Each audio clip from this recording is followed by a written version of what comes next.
is an RA and a student of his is sick and in the hospital. So Morgan was just here to stand in for dress rehearsal. Now she might have to do it. All you do is answer. If he asks a question, you go. And you didn't read. You really did.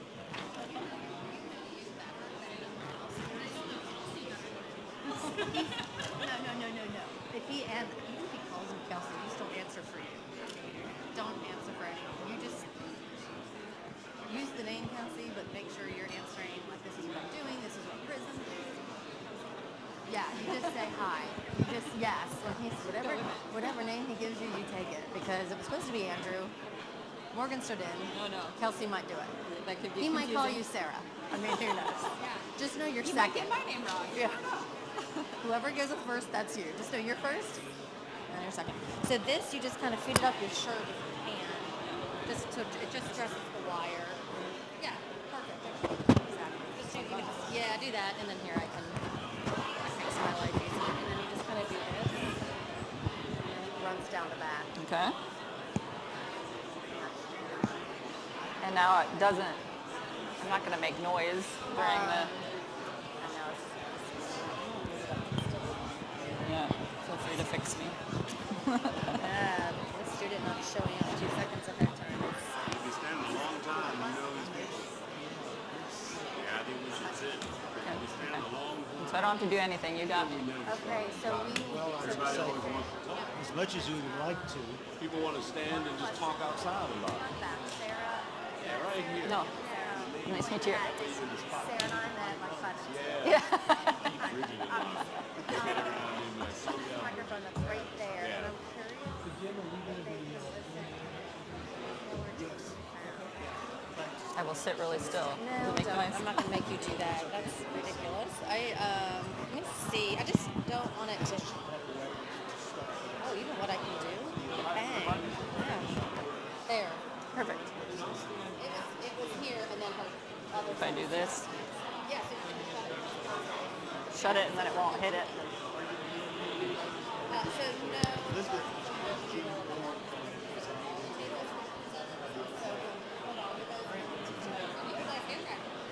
Oh, really? Okay. Good morning, everyone. Good morning. If I could get you to take your seats, we're going to go ahead and get started momentarily.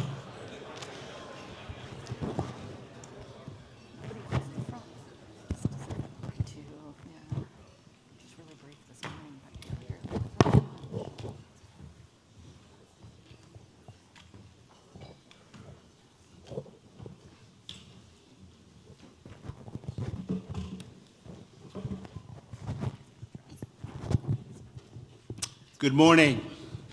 Good morning. Welcome to the inaugural Pamplin Engagement Summit. I am Jim Hatch, and it is my distinct pleasure to serve as the honorary chairman of this event. This is a first of its kind event, I think certainly for Pamplin and probably for Virginia Tech, an opportunity for members of all of the advisory boards representing the departments, centers, and programs in the Pamplin College of Business to come together. The theme of this meeting is building community. We are one of a college of business composed of many different departments, centers, and programs across the full spectrum of what comprises a business education. Today, we have a very rich program designed to inform you, educate you about many things that are happening within the College of Business, to build upon the opportunity to share and collaborate and come together. And the end result, ideally, would be to create a greater force that will exist in support of the Pamplin College. So, think of this as a team of individuals who understand that they have a common passion not only for Virginia Tech, which we all know, but for the college and for the department, center, or program that they represent. So I hope you enjoy today's events and activities. Engage yourself in the conversations. We have breakout sessions later on in the morning. And many of you already had committee meetings of the advisory boards. There will be other advisory board meetings this afternoon as well. So thank you for coming. I think the mere fact that you are here demonstrates your passion and your support for the Pamplin College. So thank you. We look forward to and hope you feel like you've had a great experience today and that there are important takeaways as you leave this summit and return to your homes. It is my distinct pleasure to introduce Dean Robert Sumichrast. He has been with the Pamplin College over 6 years now, which is rather amazing.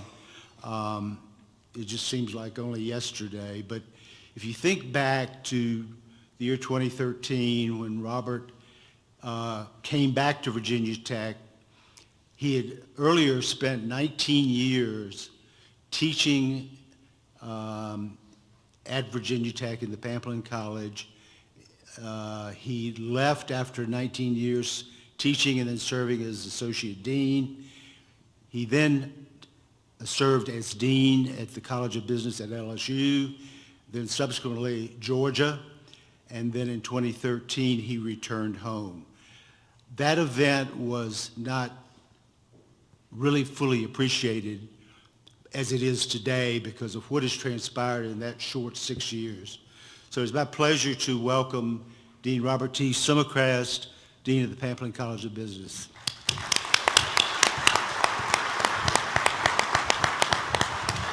Thank you, Jim. Well, good morning, Hokies. Morning. This is a great day to be part of Pamplin. I mean, just look around the room. We've got close to 300 people who are registered for this first ever event, our engagement summit, and I am pumped up, and I hope you are too. Now, I want to start off by recognizing the leaders among the leaders. I really appreciate all of you coming. You know, today we have faculty and staff with us. We've got administrators with us. There are some student representatives with us.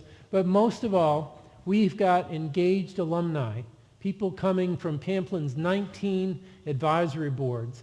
And so if you are an officer of the Pamplin Advisory Council, including committee chairs, I'm going to have you stand up. If you are a president or a chair of one of the departmental advisory boards, go ahead and start. If you are a president or a chair of one of the center advisory boards or one of the program advisory boards, if you're an officer or chair of the recent alumni board or Pamplin Society, please stand up and let us recognize the effort that you put into making Pamplin a really great business school.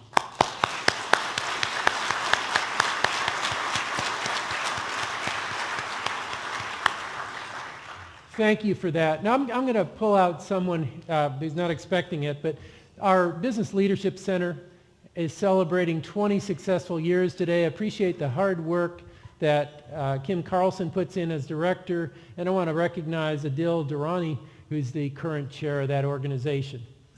As we move on to the substance of my talk, I am going to talk about the state of Pamplin as advertised, but I don't want to just give you a snapshot. It's a great snapshot, but I don't want to just give you a snapshot. I want to talk about how we got here, some of the things that we've done over the past 5 years, and I want to talk even more about where we're going, because it's a really bright future for us. So Pamplin has multiple parts to its mission as part of a Research One large state university. But if I was going to ask you, where should we start? I think all of you would say, let's start with the students. We have seen a very significant increase in the number of students in Pamplin. That's not a mistake. That was very intentional. And we're going to continue to see the number of students increase for some time to come. Now, why are we doing that? Well, the most important reason is because we've got something to offer to those students.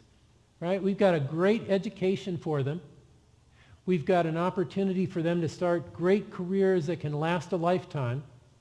We've got an opportunity for them to have a great experience. We want to make sure that students who come to Pamplin have the best business school experience in the country.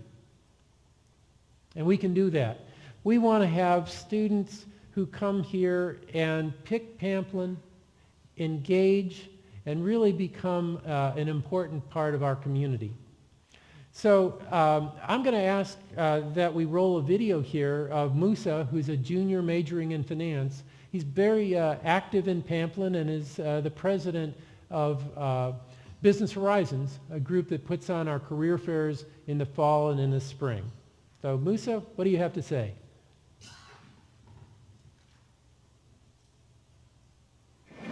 Hi, my name is Musa. I'm a junior from Arlington, Virginia, and I'm majoring in finance. I'm also a Pamplin ambassador, and I'm really excited to tell you about my experience here at Pamplin.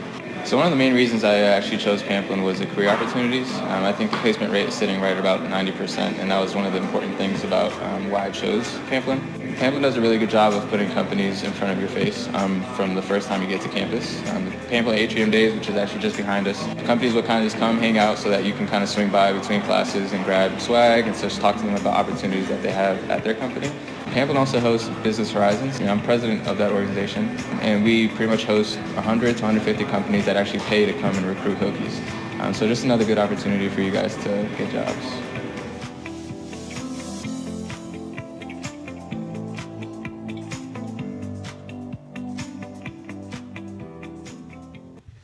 There's a lot of reason to be proud, and some of it you can only pick up from the personal stories of students like Musa.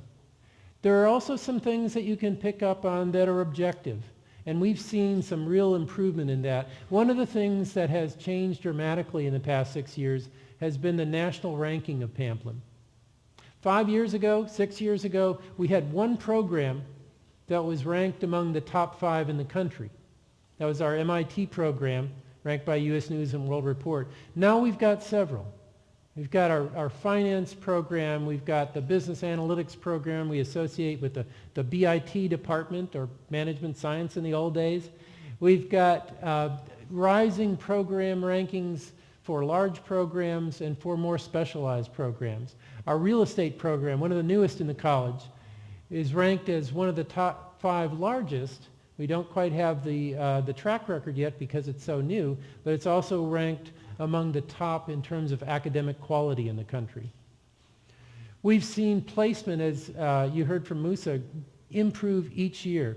By graduation, we typically have 90% of our students who've gotten good job offers, and so shortly after graduation, even more of them take those offers. Last May, with the graduating class that included them, we had 93% of the students placed in jobs in their career fields shortly after graduation. We've had a record increase in advising satisfaction, in the number of students who are applying to Pamplin. We've got a high graduation rate. In fact, Dean Kanza tells me yesterday that we have about 94% retention rate from the first to the second year. That's the highest among all the colleges on campus. So things are really going well when you look at our Pamplin College, both qualitatively and quantitatively. Now let's hear from one of our students. We were going to have Kelsey Stoner here, but she got held up in traffic. So anyway, we've got a representative of PRISM, and could you tell us just a little bit about what PRISM does and why you're a part of it? Sure. So my name is Morgan Beavers. I'm a senior studying marketing management with a concentration in professional sales and a minor in business leadership. I actually got the opportunity to join PRISM as a senior, so I've only been in it for a few months, but I've really learned so much in those few months. PRISM acts as an ad agency, marketing agency for real live clients, and does basically anything they could need. So we have copywriters, we have graphics people, we have multimedia, all of those things to really make sure that they have a cohesive brand. So some of those clients that you may know is Pamplin College of Business. So if you see any of our social channels, that's us, students who are running it, as well as many notable others like Coca-Cola and Smithfield, things like that. All right, well, thanks, Morgan. Now, it sounds very practical. Has it had any influence on your career path, your chosen career, or maybe job opportunities for the future? Sure. So I actually just accepted my full-time offer with Altria. I am going to be a digital marketing specialist there. And through that, I got to meet a ton of Prism alumni, which really helped me to feel like I was at home there, because it's just, you've got your Virginia Tech Hokies there, which really creates that sense of Hokie Nation. Thanks a lot. Yeah, thank you. Appreciate that.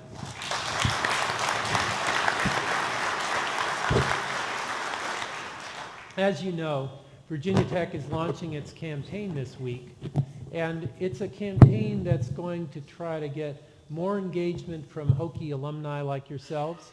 It's a campaign that's also going to try to raise the philanthropic sights of alumni like yourselves. And if you look at Pamplin specifically, you know, we need those resources if we're going to be able to compete against other top business schools.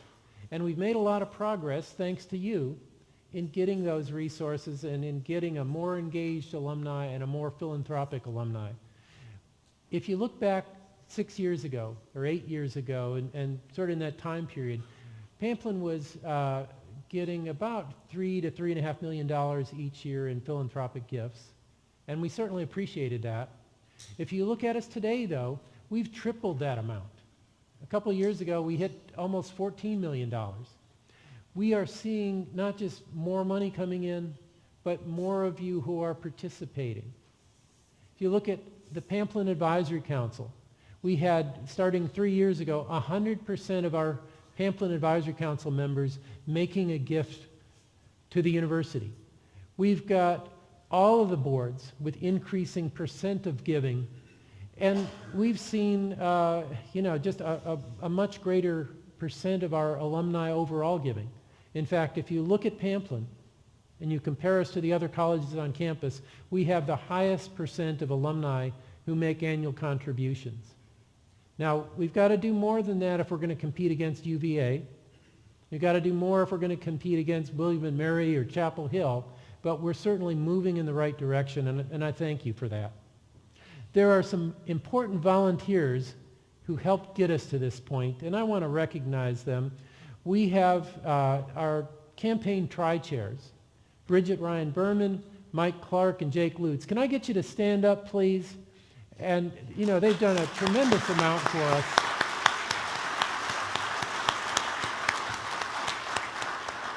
They've done a tremendous amount for us in leading the current campaign as well as participating personally.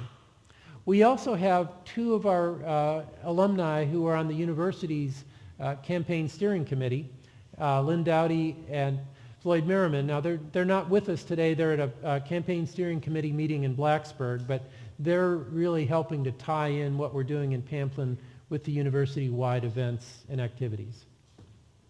Philanthropy is important for resources for us, but our budget is much larger than that, and we need to have that diversification of the budget going forward if we're going to continue to be successful. Pamplin's budget has doubled in the last 6 years. We've tried to diversify that so that as times change and as we find that at some point we may go into a recession, that we have ways of continuing to grow the budget and mitigate some of those effects. It's only with those resources that we can continue to hire the best faculty. It's only with those resources that we've been able to provide educational opportunities outside of the classroom. So we're moving forward with that. Now, when I think of a great business school, you can't have a great business school without great faculty. And I can tell you, we've got great faculty in Pamplin. We have changed the model for faculty so that we're more broad than we used to have one type of faculty predominantly in our full-time faculty, and that was the faculty who were teaching but also doing academic research. We've broadened that now, and over the past 6 years, we've hired about 35 additional faculty who are professors of practice. So they come in, they've got work experience, maybe they're in the C-suite, maybe they're doing something where they've got other top-level experience that they can bring to our students and inspire them with. Just this fall, Some of you may know Justice Elizabeth McClanahan. She's with us today. And Elizabeth McClanahan was a justice on the Virginia State Supreme Court. She is teaching a course for us on law and entrepreneurship this fall, and she's doing some other things to help improve Pamplin. So we've got a great range of faculty with different experiences. I'd like to invite one of our faculty to stand up. Her name is Dr. Sarah Stein. She's part of our Accounting and Information Systems faculty, and she's been a great teacher and mentor for our students. She's also becoming a world-renowned expert in her research areas. And you might have seen an article about her in the Wall Street Journal just a couple of weeks ago. So Sarah, can we get you on camera? And can you tell us, how is it that the Wall Street Journal came to know about your research or came to write about it? Yeah, we were really excited that they picked up our research in the CFO Journal just recently. They were interested in it because we're thinking about the effects of a new regulatory change in which now every lead engagement partner's names are publicly disclosed with all public company audits. And so this was a really controversial rule with a lot of debate on both sides about whether it would have an effect on audit quality. And so our research is intended to pick up that initial effect. And we're really the first piece of research to do that. And so I think that's why they were interested in sharing more about that. Thanks, Sarah. Now, Sarah's going to be one of the speakers at our lunch session starting at 11:30. Are you going to talk about that as a research topic for us? Definitely. I'm excited to give a little bit more about what our findings are. And then my plan is to tie in what we do as faculty from a research perspective and how it informs how we teach our students and how it gives them a different experience in the classroom. So I'm excited to share a little bit more. All right. Well, thank you, Dr. Stein. Thank you.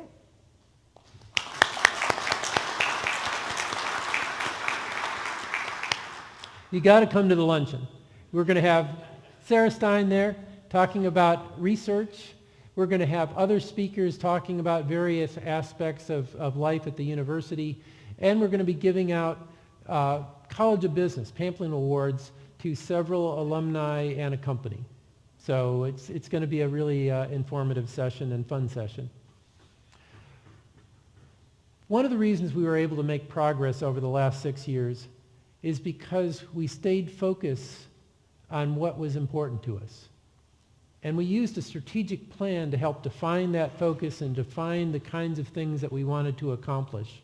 Over the past 5 years, we've had a strategic plan that laid out levels of achievement that we wanted to reach through our implementation plan supplement. We've had a strategic plan that laid out general areas that we were going to invest in and become better known in, more capable of. And it was really helpful to us. Well, it's time to replace that plan, time to update that plan. Kevin Carlson, one of our associate deans, led the effort, and many of you in this room have helped with it. We had literally hundreds of people giving input to the next version of our strategic plan. And as you would expect, we had input from faculty and students and staff. We had input from alumni, especially people like you who are active. But we also went out with surveys to people in some of the companies that hire our students, even though they're not connected to Pamplin or to Virginia Tech in other ways. So I think we've come up with what is going to be an excellent next strategic plan for us. And let me give you just some of the highlights of it. There's a breakout session where you can learn more about it coming up a little later this morning. There are 3 core themes that run through the strategic plan. Excellence. Not just excellence everywhere, because you don't want to be so spread out, but excellence in the areas that we've selected that matter most to Pamplin. We want to inspire people with our plan. We want to select projects and duties that they'll work on that they really feel passionate about. That's going to get us further along than if they're just doing their job. And finally, we want to have world-class systems. Now, by that, I mean, we know that there are a lot of things that our faculty and our staff are doing that aren't as efficient and effective as they should be. And so in the past, when we wanted to get better, we said, faculty, work harder, work longer. We don't want to do that anymore. We've reached that point where we've gotten as far with that model as we can. We want to work more effectively as we go into the future. Our pillars have been modified. Most of you know about the 3 pillars that we've had. We're keeping the first 2 the same. Innovation and entrepreneurship has been hugely successful for us. That's been part of Pamplin for a long time, but it was a much more academic focus 6 years ago than it is today. With the advent of the Apex Center for Entrepreneurs, with the advent of Innovate, the living learning community focused on entrepreneurship, and all the programs for experiences related to that, we are seen as the center for entrepreneurs across the campus. Business analytics, another key part of Pamplin, and really a key part to connecting with the rest of the university. You know, this is one of those things beyond football that Virginia Tech is known for. And so we have done a lot with investing in and expanding business analytics. Now, there are a couple of new themes, new pillars that we've brought on board with this strategic plan. We have been doing more with cybersecurity, and initially we thought that might be an additional pillar, but we realized in our working groups in thinking of the future that we don't want to be so narrow as to just have a pillar on cybersecurity.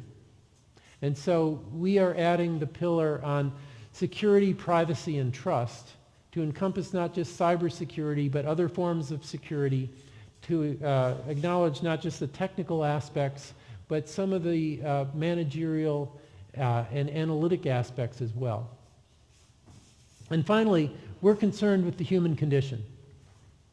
You can look at this from a narrow perspective, or you can look at this from a very broad perspective. And we're going to do both, but we're certainly not going to minimize the importance of business in the world in making the world a better place.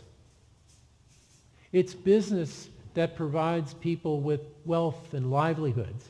It's business that allows the governments to collect tax for important projects. And so business has a huge point to play in making this world a better place. Beyond that, the business faculty and students and alumni have an important role to talk about social issues, whether it's rising sea levels or the cost of healthcare. And so business should be part of that conversation too. So those are our new pillars. We're going to be making investments, and we're going to do some things that we've done before a little bit differently. We used to talk a lot about how it was important to teach our students. Now we're going to focus more on what our students learn and how they learn. We've built a better community in Pamplin, and this is a result of some of what we've done. But in addition to bringing together our students with our faculty and staff and families and alumni, we want to build a community that's inclusive, that really brings out the talents of people from different backgrounds, that really makes Pamplin a welcoming place. And finally, we're going to think carefully about the investments necessary to achieve the goals in our plan. And so a supplement to the plan will be an investment budget that we see playing out over the next 5 years or so.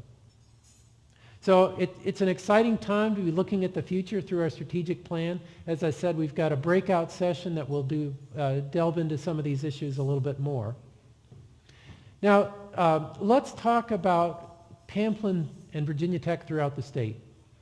Right, our main campus is and always will be in Blacksburg, and we'll be investing there. We've got a growing presence here in Roanoke with the Health Sciences campus, but a big investment for us is going to be Northern Virginia. We've had graduate education there for 50 years. Now we're building something called the Innovation Campus, and if you look at that, we can see where it lies on a map.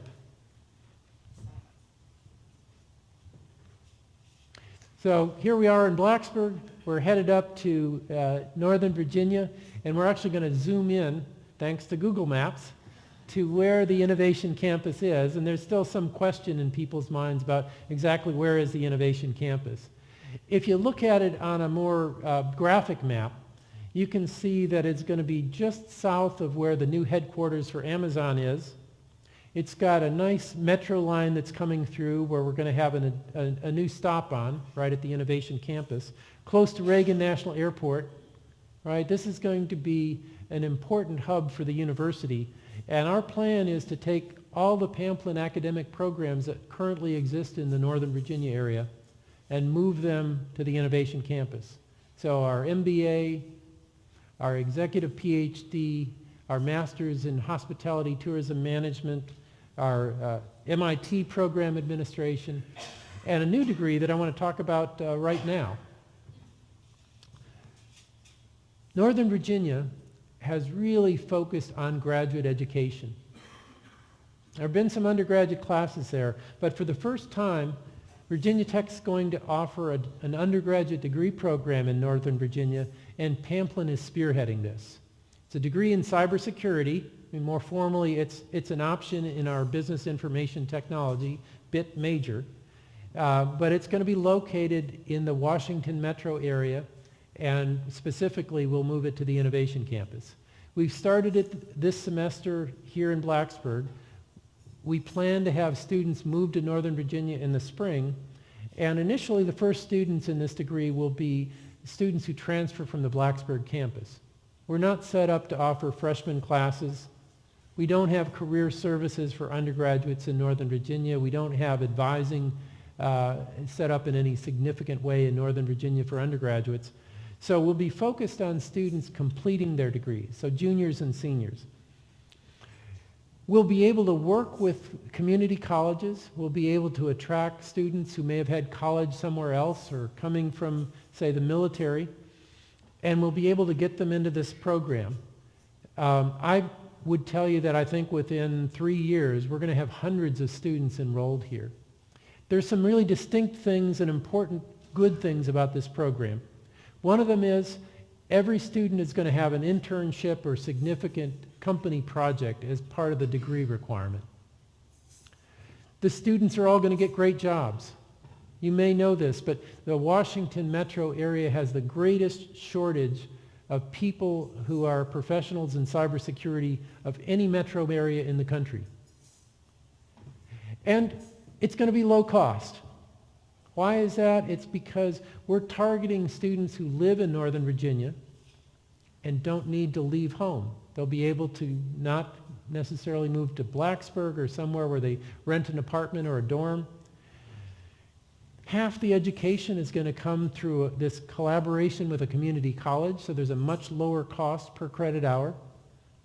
But they'll still come out with that Virginia Tech degree. So we're always looking for ways that we can hold down costs, or in this case, actually reduce costs for college students.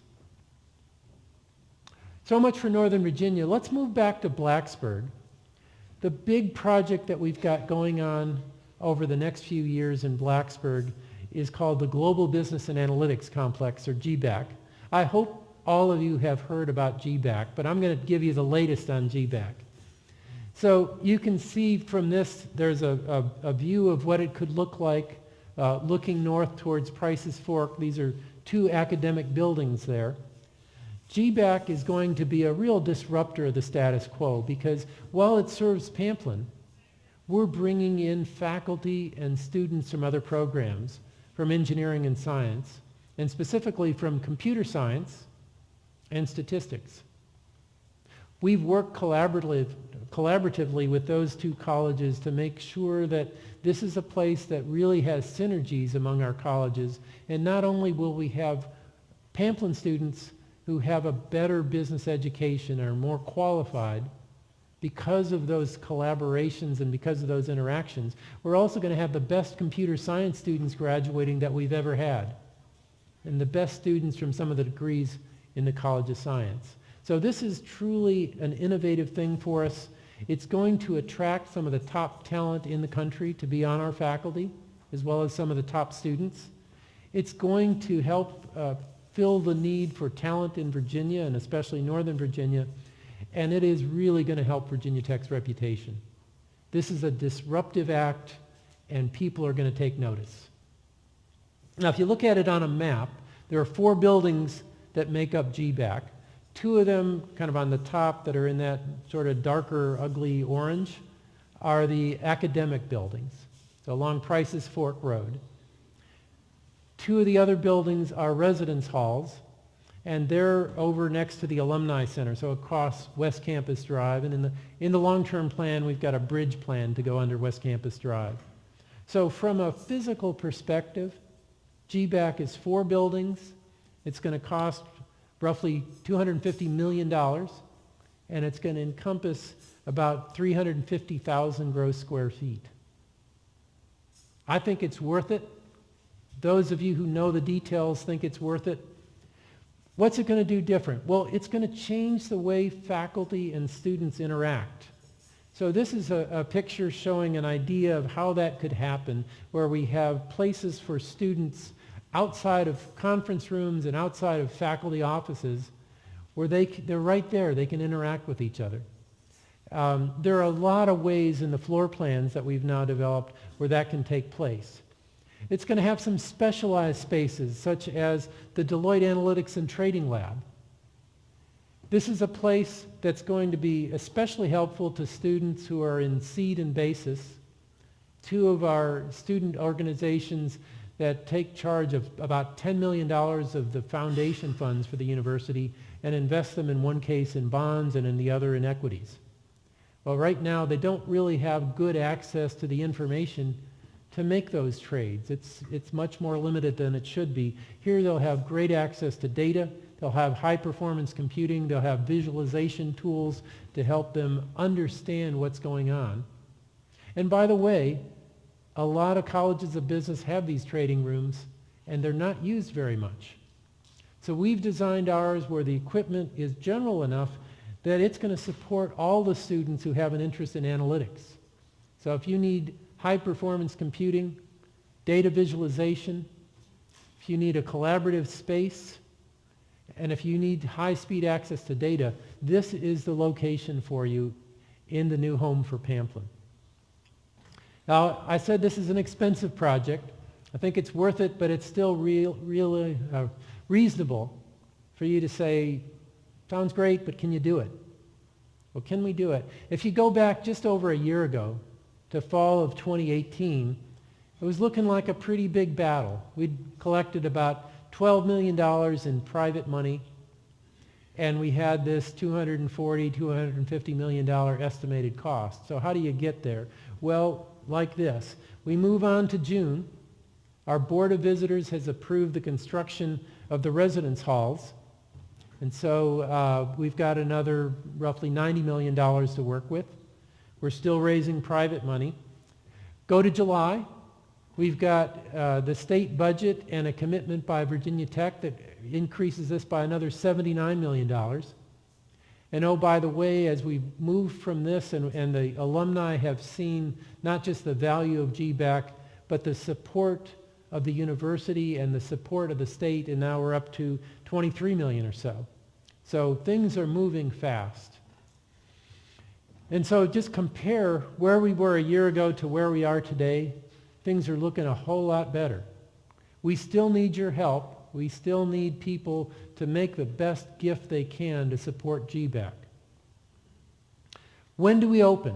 So what's going on in terms of the time frame? Well, we are in the process of planning right now. In fact, we've got 2 different groups working on this with 2 different architectural teams so that we can shorten the duration of the planning process. I'm expecting, and I'm pretty confident about this, that construction will start not on all the buildings, but maybe as many as 3 of the 4 buildings by next summer. And then if we stay on track, these are very large buildings. It takes a couple of years to construct one of these buildings, but I think by fall of 2022, we'll have at least one of these buildings ready for occupancy. So it's an exciting time for us here at Virginia Tech, and certainly an exciting time for Pamplin. Those of you who've been on our advisory boards for years know that this has been something we've been working really hard at, and now we're seeing the fruit of that labor. I really am glad we had a chance to meet this morning in this State of the Pamplin address. You know, I'm inspired by you coming out and by the contributions that you make to the college and to the university. I hope you've seen how we've made a lot of improvement over the past 6 years in terms of our rankings, in terms of our size and therefore importance to the university, in terms of visions for what we can be in the future with better programs. So we are the place for the best business school experience anywhere in the country.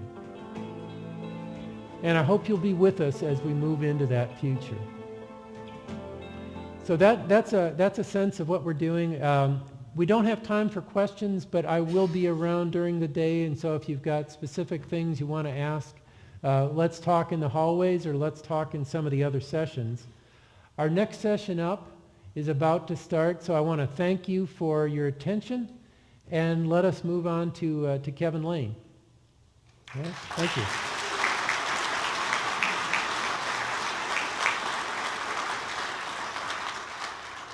Kevin's the chair of our Pamplin Alumni Engagement Committee, and he's been spearheading this concept of the life cycle of alumni. And so I want to turn it over to you, Kevin, and ask you to introduce the topic in the panel. Robert, thank you so much, bud. All right, thank you. How exciting, huh? Hearing about where the college is headed and the strategy as it takes, as it unfolds and take. The opportunity that we have is pretty dramatic, and for one, I know that I'm tremendously excited to be a supporter of the Dean's vision and what the team is executing on. So our next topic, what are we going to be talking about today? I have the opportunity to, it's a privilege really, to be the chair of the Alumni Engagement Committee of the Pamplin Advisory Council. And going back in time a couple of years, the Dean charged our group with a task. It was a very interesting project. And the idea was that over time, we've had methods and an approach to getting to where we are. But what got us to here, we're going to need more to get us to where we want to go around alumni engagement. And the idea is that we want to get more deliberate in how we engage and more intentional in our outreach to alumni that are not yet engaged with and actively involved with the college, but we also want to take the opportunity for those of you that are engaged and here and showing up to create a greater sense of affinity through deeper involvement. And that became the notion of what we call the Pamplin Alumni Life Cycle. And today, I'm going to present just a very quick overview of what that framework is, and then I'm going to invite three distinguished alumni on stage to have a panel discussion about their journey in engagement and what motivates them and what opportunities that we have to enhance our approach to engagement in the future. So I think we have a presentation that we're going to throw up on the screen.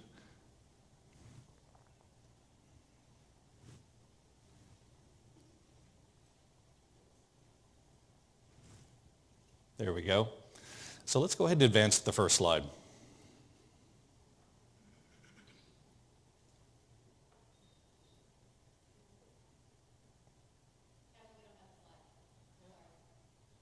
We don't have the slides. All right. Well then, I'll take us through the conversation, then we'll talk a little bit about it.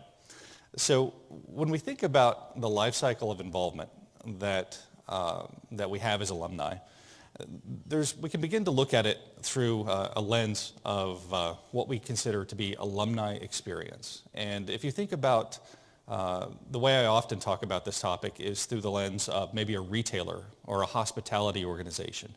You want to generate a certain guest experience for your target customer base. And I think the same is true of the Pamplin College. We want to create a certain alumni experience for our alumni community.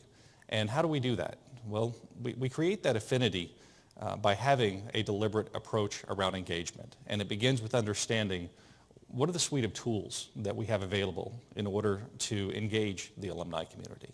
I think first and foremost, just about everyone in the room is involved in what we call vehicles. Vehicles are things like the different advisory boards that we participate in.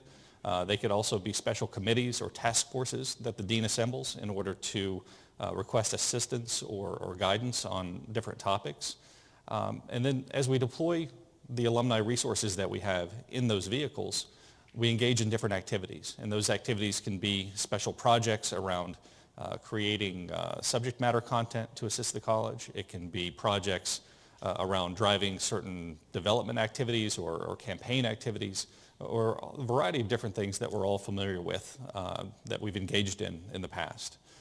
And then as we go throughout the process of thinking about how we engage alumni, where we really start to pause and think a little bit is in what motivates an alumni to get involved. And that's where we get into this concept of archetypes, or let's call it the chemistry of what drives an alumni.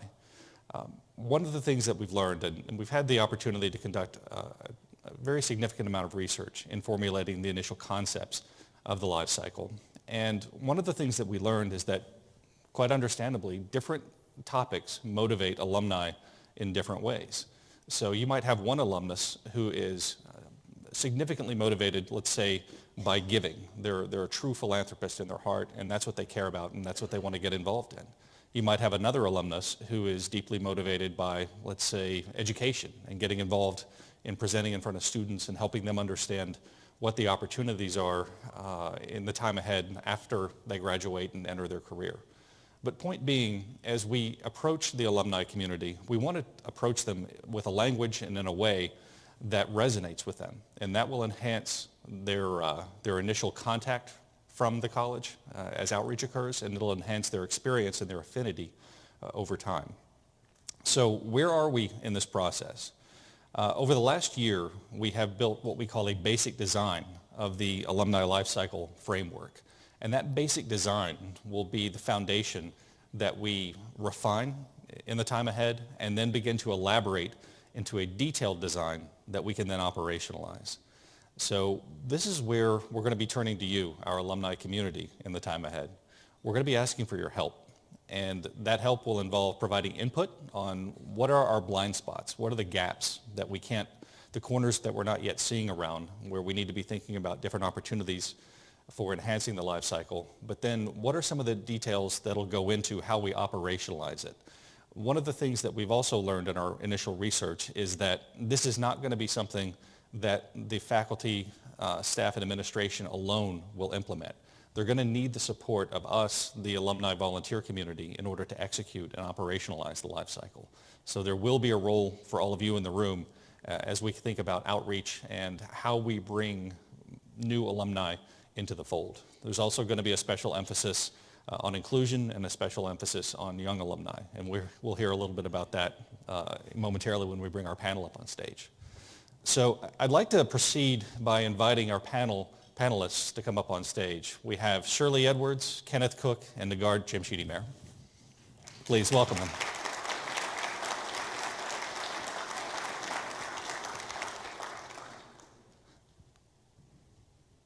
So for introductions, Shirley Edwards is a partner at EY for 17 years, and she was formerly a partner at Anderson for 20 years. She's a senior client service partner in real estate and hospitality and a former deputy vice chair of assurance. She's a Pamplin accounting graduate from 1982. She's a PAC cabinet member and a former chair and PAC president, and she is a former recipient of the Outstanding Alumnus Award. Kenneth Cook is a senior vice president in finance at Goldman Sachs with over 25 years in financial reporting, a global reporting leader for derivative reporting at Goldman, and a key Federal Reserve liaison for statistical regulatory reporting. He's past chair of the National Association of Black Accountants and chair of the Richmond African American Scholarship Fund, an ACIS grad of 1992. And Kenneth says that without the wisdom and guidance of his faith, mother and siblings, as well as numerous other professionals, he would not be where he is today. Nagard Jamshidi-Mehr is a tax manager of 6 years at EY. She is specialized in banking and capital markets within the financial services industry.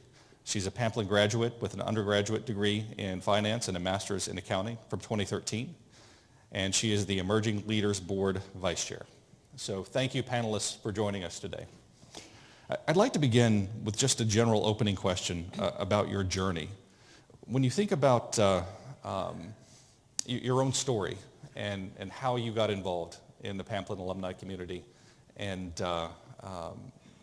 what we've learned over time is that often takes shape in different ways, and that there are different moments where an alumnus is sparked to become involved. Share with us, if you would, your stories, and maybe Shirley, we'll start with you. Sure. Thanks, Kevin. So I might be the classic story of alumni involvement. You know, really started on campus as a student. I was very involved. I was the president of Beta Alpha Psi and involved with the group that actually started Business Horizons. So always very active when I was a student. So it was natural to transition as an alumni and remain involved. One of the great things about being with one of the major accounting firms is we're so active in recruiting. So it started initially with coming back on campus and recruiting students, and that included not just interviewing, but making presentations in classrooms. And that really allowed me to stay connected with the campus and probably very importantly for me with the faculty.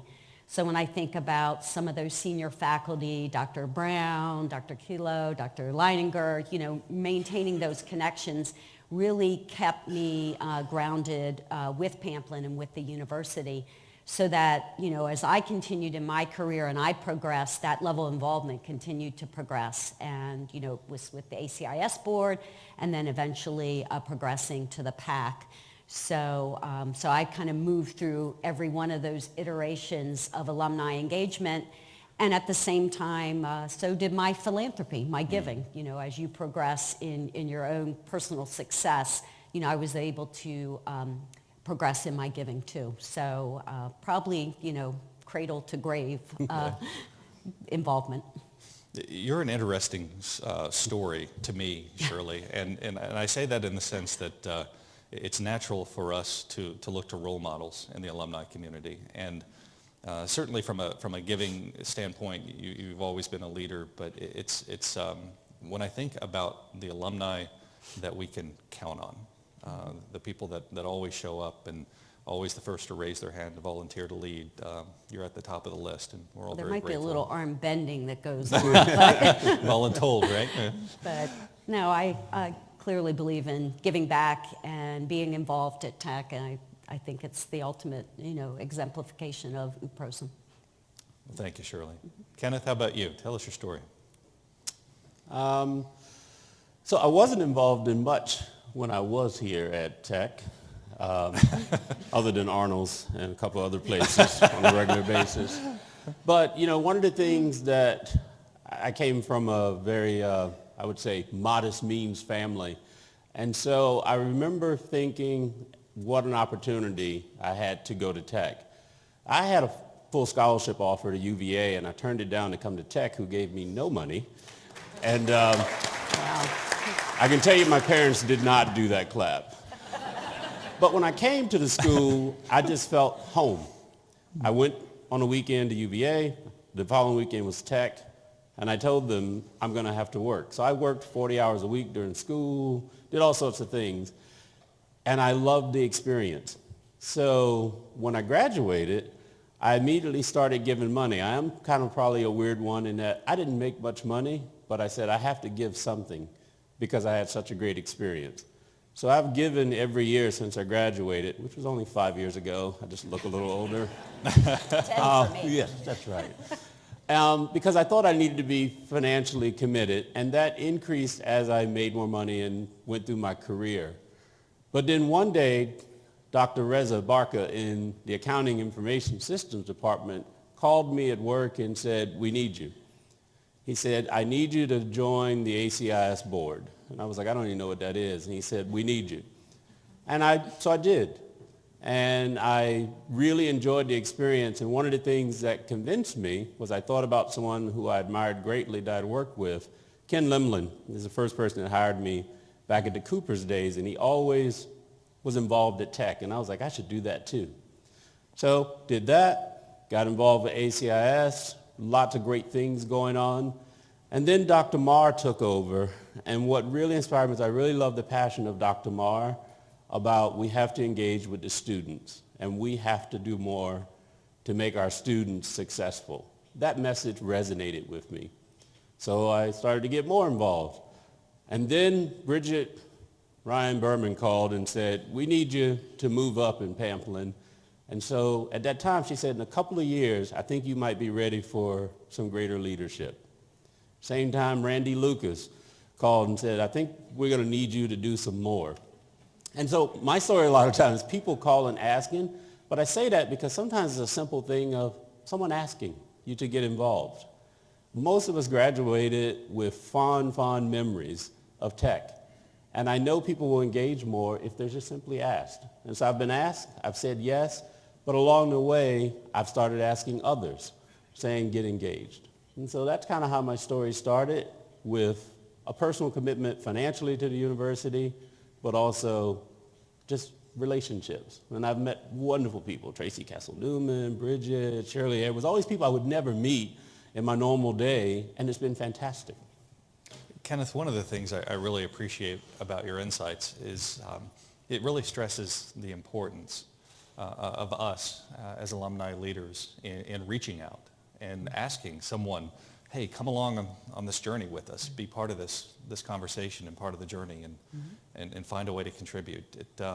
That outreach is so important to the process of engagement. I bet if we went around the room, and we're going to do a little bit of this later in our breakout session, but if we were to go around the room, I bet most people in the room would have some element of that story, of that experience that you just relayed, where someone reached out and said, hey, will you help? And the Hokie spirit in general, I think, is inclined to chip in with that process and provide that support. So I thank you for being part of that.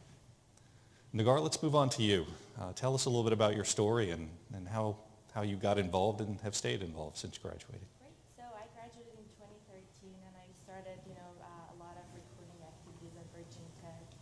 And I love tech, so it was always easy for me to come back and give back. And I got nominated to be part of the Emerging Leaders Board, and it was very motivating. And for me to contribute to Virginia Tech is not only a one-way relationship. So it's definitely a two-way relationship, and tech has done a lot of, great things for me too. So I owe my job to tech and where I am right now in my career.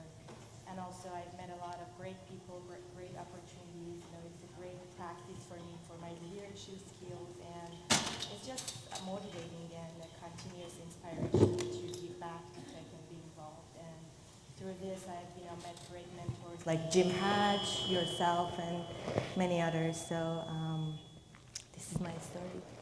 Well, Nagar, thank you. And I think when I think about Nagar, one of the things that impresses me, some of us have known Nagar since she was a student at Virginia Tech, and there's always a handful of the students that really stand out as leaders and stand out as true Hokies with a heart that want to stay involved. And that spirit has always been very clear in you, Nagar. And I know many of the alumni, as we look around the room, I'm sure share my view that it's particularly challenging and particularly important to stay engaged with our young alumni. This process of what we need to accomplish together and all the good work that Robert described earlier that lies ahead of us, it's so much easier if we keep passionate young people engaged from the get-go rather than having to claw back those relationships 10 years after they've been out of school. And that's what brings me to the next question that Nagar, and I think you'd be a good place to start with this. Would like to talk a little bit about the young alumni profile. And I think most in the room would agree that engaging young alumni has always been something of a challenge. There tends to be this period of time when a student graduates, becomes an alumnus, and they sort of drift in their university relationships. And then sometime later in life, somebody kind of thumps them and says, hey, why don't you get back involved? But that wasn't your story. That wasn't your case. And in your case, you dedicate a lot of energies, I know, to the ACIS community and the Emerging Leaders Board there. Talk to us about the why on that. How'd you stay involved? Was it just something natural, or was it part of the conversation you'd had with different mentors before you graduated, and why so much energy into ACIS? What drives you about that program? So I've always seen people, when I was a student here, I always saw great mentors, and I met a lot of you when I was in school, so it was always inspiring to me, and I couldn't wait to graduate and do the same thing as soon as I graduated. So I was very passionate, and I was very honored to be nominated to the Emerging Leaders Board, and through that we meet once every quarter. So it's a great networking opportunity, and it's, as I mentioned before, it's just self-motivating, and I learn a lot, and you network with a lot of different people. And just coming back to tech and interacting with students just gives me such a great motivation. And I've tried to, through coming to classrooms and different groups that we have at the Emerging Leaders Board, we're trying to create awareness for young students, letting them know that you don't have to wait 10, 15 years before contributing. And, there is a slight exception that one of the main reasons to contribute is through contribution of large dollar balances. But we're trying to create awareness that as soon as you graduate, there are ways that you can contribute. There are, mentoring programs. In fact, I'm part of the PUMP mentorship program, and I have few mentees that I come here and I meet with them on a regular basis. And one of the things I tell them is, this is what you can be doing in a few years once you graduate. So, and this keeps me going. So, every time I come back, I meet new people, and this was a great event. Thanks for organizing it. I've already met a lot of, other new people, and it's just inspiring to hear all the great stories, and, from each of them I learned something new that I can apply in the way that I give back. Nagar, thank you. Thank you. I think it's very inspiring, and I'm sure the students as well appreciate the opportunity to get sort of some straight truth from someone who's living the early years of her career. So that's another reason why engagement from our young alumni is so important. Next question, I'd like to go to Shirley. And Shirley, I'd like to talk from the other end of the spectrum a little bit about leadership in the alumni community. And you've been a recognized leader for quite some time. And not to flatter, but you've been distinguished alumnus. You've held several senior positions in the Pamplin alumni community with the PAC and in other roles as well in ACIS. Talk for a minute about what you believe the impression that makes on other alumni, and perhaps any mentoring that you've done in the alumni community with other alumni, trying to help them grow in their relationship with Pamplin. Well, I guess the lesson here is you stick around long enough, they'll give you a few awards. I'm not sure. But yeah, I think those leadership roles that we have, and we have so many opportunities. If you think about the 19 different advisory boards that we have and the PAC, that's just a great cadre of leaders that we have here. And some of it, progresses naturally. You can move from one advisory board into another. But to me, it's a great opportunity to network and get connected. It's also a great opportunity to mentor other future leaders. So I take that very seriously, both within Pamplin as well as within my own firm.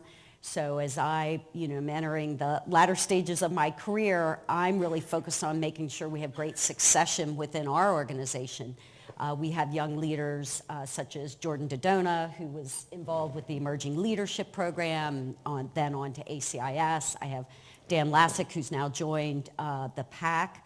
So I think about it both within Pamplin and this broader leadership community within my firm to make sure that we're continuing that progression of leadership within our organization, and just the opportunity to mentor future leaders, to mentor students. I think that's, important to me, having those connections and giving them an opportunity to see leadership in action, I think is very important too. So all those aspects, I think, come together and really resonate with me in the role that I play. Well, that's excellent. I think perhaps the greatest legacy of an alumnus is the other alumni. They helped be successful and grow in their relationship, and you certainly have a lot to be proud of there. Next question, I'd like to, Kenneth, go back to you. And I thought it was interesting, some of your remarks earlier about all the different outreach that occurred, inviting you to support the college in different ways. And I'd like it if you could talk for a moment about if you had to pick one passion within your alumni philanthropy, just one thing that's really stood out as particularly exciting or interesting. Maybe talk a little bit about that and what motivates you about it. I would say it's been the opportunity to give back to have, for me, other African Americans get interested in tech. You heard in my bio, I've been the chair of the National Association of Black Accountants, which is a professional organization for CPAs, finance people in America. And then there's the Richmond African American Scholarship Fund, which the sole purpose is we send 4 black inner city kids to college every year. We're very upfront about that objective. But in working with Pamplin, I'll tell you one of the things that has really inspired me is when Dean Sumichrast came in 2013. You know, they did the road show to bring him around. And in New York, he asked me, what could we do better? And he was quite frank. I was surprised and impressed. He said, what can we do better with our black alumni? And I was like, I'm glad you asked that. Because I hadn't seen that type of passion from the leadership in Pamplin in quite a while. And many people may not know this, but I almost left tech. But Dr. Noreen Bailey Spencer, you know, she's gone home with the good Lord now, but she stayed in touch with me all through school. And she's the one that saved me from dropping out, because she said, you will make a difference for this university and for your community. And she was very clear. She was like, in your community. Between that, my faith, and then seeing that this room is great, but there's a preponderance in here. And I'd like to influence that a bit more, because tech is a fantastic school, fantastic networking opportunities. So I mentioned Dr. Marr is passionate about how to engage our students, but I know in his heart he has a focus too of how do we get more, and I will tell you, not just black, diverse students.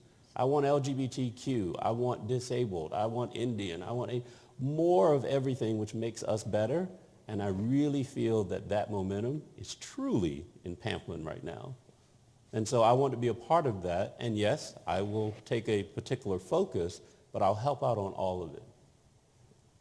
I love it, Kenneth. That's just, thank you.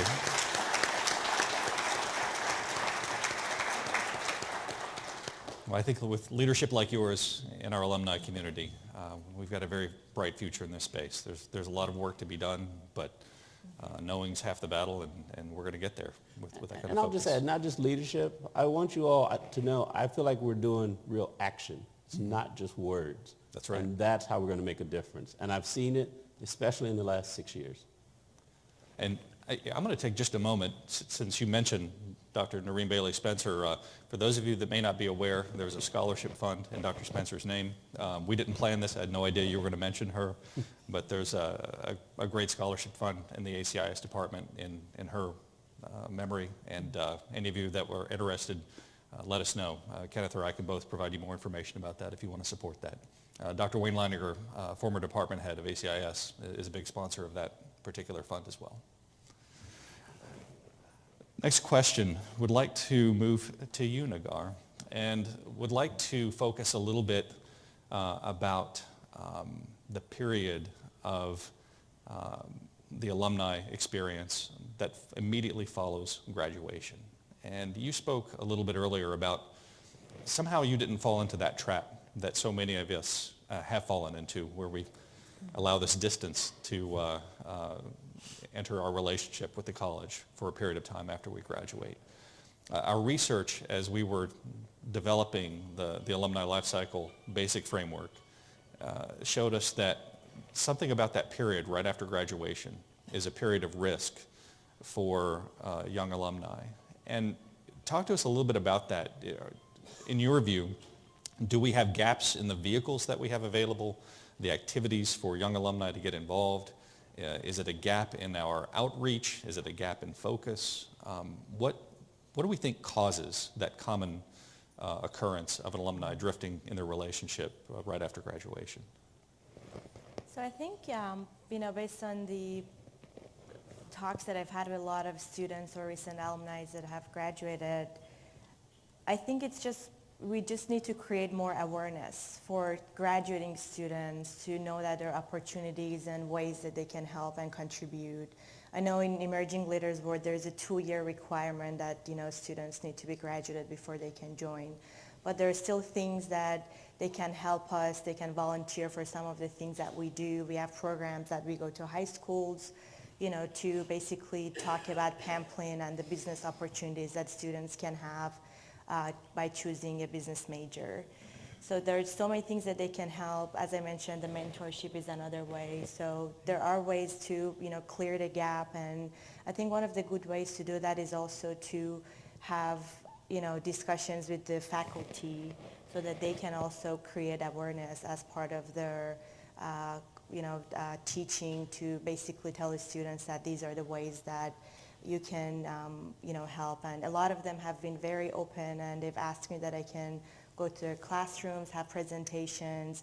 I can send them slides or points that they can put into their presentations to talk about this regularly and make students aware that, there are opportunities that they can help.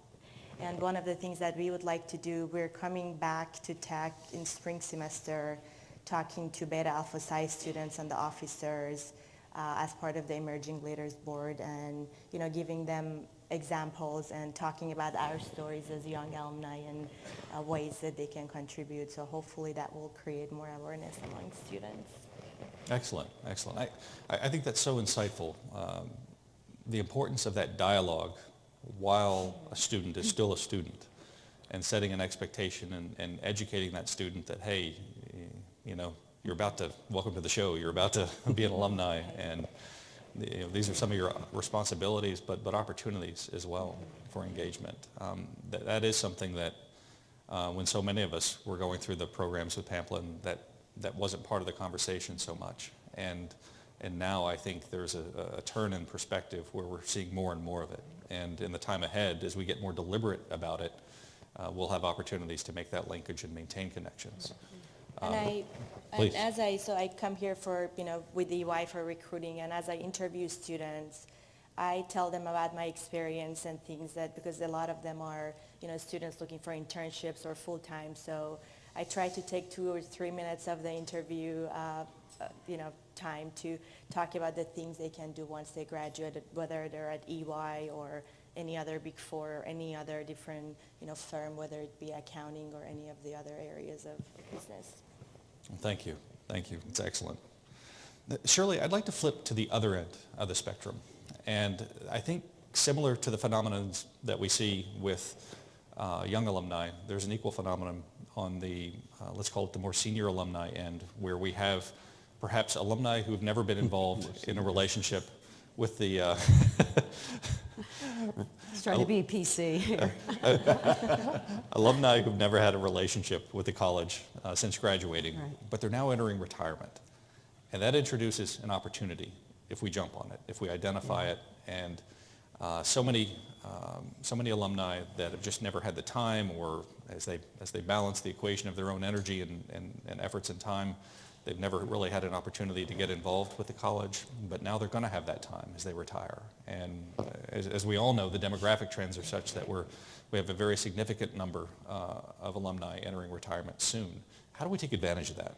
Yeah, I think there's an opportunity there that we need to position ourselves for, alumni that are retiring and have that time.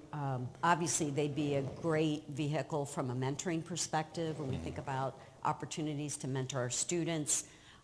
We certainly have some alumni that become, faculty at some level, help teach classes, but I do think we have a big opportunity to capture the retiring alumni while they still have a lot of energy and passion, but way more time and other resources probably that could be committed to the university. So I think we've got a lot of work to do in that area. Mr. Hatch is probably the best example of a retired alumni who's got a full-time job, keeping us all in line. So I think, finding those passionate alumni and capturing their energy is something that we can't miss. And we do have a great cadre of alumni coming into that part of their lives. But I don't think we've cracked that nut. I think we have a lot of work to do, and whether we leverage off of some of the things we're thinking about related to the alumni organizations and make sure Pamplin's really connected there, or really supercharge some of the student engagement activities that Brad's leading, which give us great opportunities to leverage off of the mentoring programs or actually, assisting more on campus in talking in the classrooms. But we've got to capture that energy and not let it slip away. Well, really great thoughts, and I couldn't agree more. We have so much more to do to be deliberate and intentional on how we capture different communities of alumni and that retiring demographic of alumni that haven't been previously engaged. It's a huge opportunity. I think it's perfectly timed with the launch of the campaign that we all know about and what's coming in the time ahead. So very key insights. I know we're coming up on time, and I want to pause for a moment. These are some of the things that the panelists and I thought you would like to hear about as we begin a conversation on the Pamplin Alumni Life Cycle. We're going to be having a breakout session later this morning, and I want to encourage you, those of you that have had an interest in some of the thoughts that we've shared with you here today, come join us. We're going to start clicking in that breakout session. We're going to get into some details. We're going to talk about our problems in all candor. We're going to talk about, we have this basic design of this methodology, this framework of how to engage and solve some of these problems that we've talked about. But we know that there's more that we don't know, and we need your insights. Data collection begins today. Ideation begins today as we elaborate the basic design into something that we can operationalize. And we would be so grateful to have your help. And we're going to have some fun conversations and activities and things around the table that we'll do together. So I hope you'll come join us. But before we break from this, would anyone from the audience like to ask a question of our panelists? Or does anyone in the audience have a story that you'd like to share about your alumni experience? And certainly one brave soul will raise their hand or ask a question.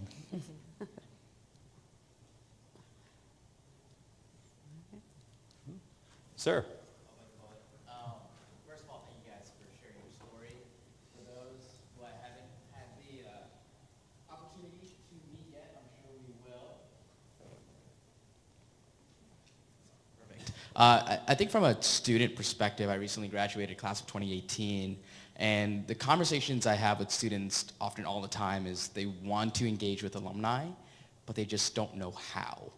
Tactically, I think mentorship goes both ways. It's a symbiotic relationship where alumni are coming in with so much expertise, they have all this guidance, but oftentimes when you don't know the right questions to ask, you can't really develop a strong relationship. So from your perspective, as you all think about engaging and capturing that energy from the alumni perspective, I'm just curious to hear your thoughts on what do you think is going to allow our students to develop a framework so that they know how to engage with alumni in the right way? Well, you can go. No, you go. Yeah. So our recent alumni board, had a study recently that they had a survey to a lot of, recent alumni, and we're trying to come up with a mechanism to have resources available for the students. So once they graduate, they have access to information so that they can reach out and, whatever their interest is, there should be opportunities that they can, help with. So hopefully we can get that started soon. And I think you're right. It's definitely something on us to create for students. So if we have a correct mechanism, we should just try to utilize that energy and the, opportunities. And Nagar, I'm glad you mentioned that research. The recent alumni board, the report that they just published, and when we say just published, it was 2 nights ago. So we are, there were many eager eyes going through it the moment it was published. Had the opportunity to actually share a preliminary version with Chairman Hatch, and we're just dissecting all the great data and information that the young alumni collected. What was particularly impressive, Chris Hemler was the leader of that project with the RAB, and he and his team, they just did an outstanding job. And one of the things that they did was not only share tactical observations, but they shared strategic insights. They elevated it up a few levels to talk to us about things that get to the heart of your question, about how we do better, how we engage better. And a lot of the heart of your question, we hope to answer the lion's share of that with the Pamplin Alumni Life Cycle. We hope to put more intent and deliberate behavior around how we engage and create the channels and vehicles for engagement. And one of the things that we didn't talk about that we will talk about a lot more in the breakout session And Nagar, I'm going to ask you to talk about this as it comes most often from your generation, is digital engagement. People of your generation tell us they have a very different view. There's this thing called the internet or something, and for most of us, we want to shake hands, have a drink, spend time together, that kind of thing. And our young alumni enjoy those things, but they also feel a great deal of satisfaction from these hangouts and online things. Maybe, what do you think the future of engagement looks like from a digital perspective, or could look like? Technology is definitely, progressing, and if we are not competitive in that area, we're losing. So it's great that with the advancements in technology, there are no geographic barriers. So this way, we don't have to only involve, alumni that are in Virginia, DC, New York, areas around here. We can make alumni around the world involved. So there are mechanisms of, conference calls or video conferencing, things like that we can make sure that we utilize all the energy and the resources that alumni around the world have. So it's definitely changing, and we need to make sure that we adapt to the new technology, whether it's social media or any other ways, but we need to change that to make sure we capture the attention of the younger generations. Thank you, Nagar. I think so many of our companies have different programs about enhancing our capabilities on becoming tech savvy and more aligned with the modern generation. And I think it would do well for our alumni community to take advantage of some of the resources that we have. So much enjoyed hearing our speaker this morning from PRISM, and I think that is a great opportunity for us to self-serve in how we become a more tech-savvy alumni community and answer, I think, the ask that your generation is posing. But thank you for that question. Other thoughts or questions from the audience? Sir?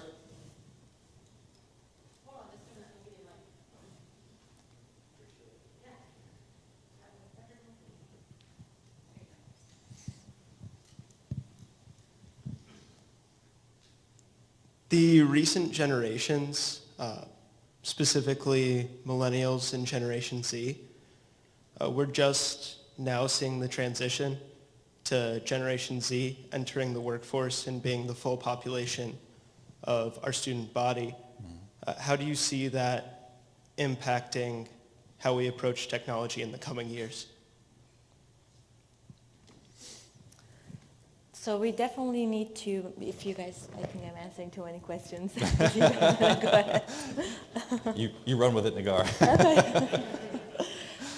So that's definitely true. So this is something that, I've noticed it at work. We have staff that are sitting next to me, and they would rather, message me through Skype than come and talk to me.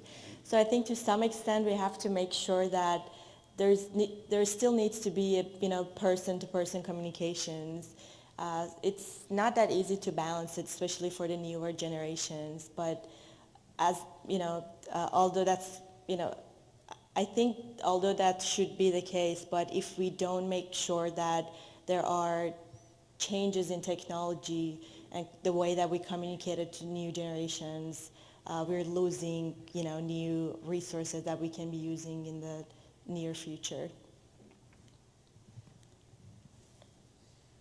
Some of us think that whole internet thing's a fad and will never last, but We can't ignore it. We've got to leverage off technology to enable everything that we do, whether it's mentoring by Skype or digitally, I'm not sure, but we can't, I just don't see us ignoring it, and it's a real enabler for us, right? Yep. So. Any other questions from the audience? I'm so grateful to our younger alumni for stepping up with the questions, guys. It's very much appreciated. I hope we've intrigued you this morning. I hope you're interested in this topic and how we become more deliberate in our engagement and take advantage of the full spectrum of the alumni community. From an inclusion standpoint, from a generational standpoint, from a traditional standpoint. We've got so many opportunities in the time ahead.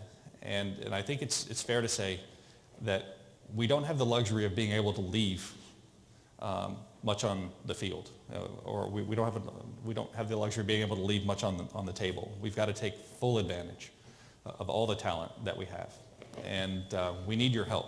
So every person in this room, you're now officially deputized as a champion of alumni engagement. There are going to be many opportunities coming ahead as we elaborate the basic design of the Pamplin Alumni Life Cycle into something detailed that we operationalize. We're going to be involving many different groups.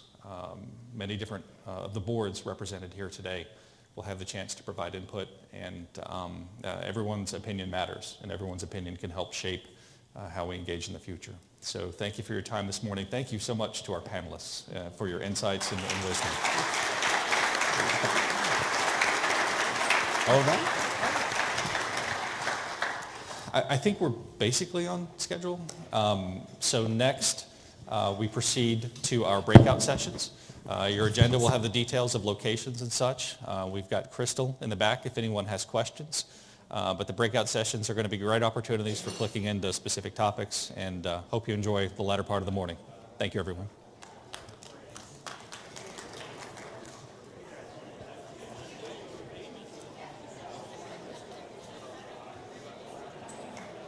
Hey, Robert. Great job this morning, sir. Yeah, that was a great presentation. You did a great job. Oh, thank you. Really enjoyed it. So. Thank you very much. Well, I liked your session. Well, thank you. You had the right group. You had good questions, and you adapted nicely despite the missing slides.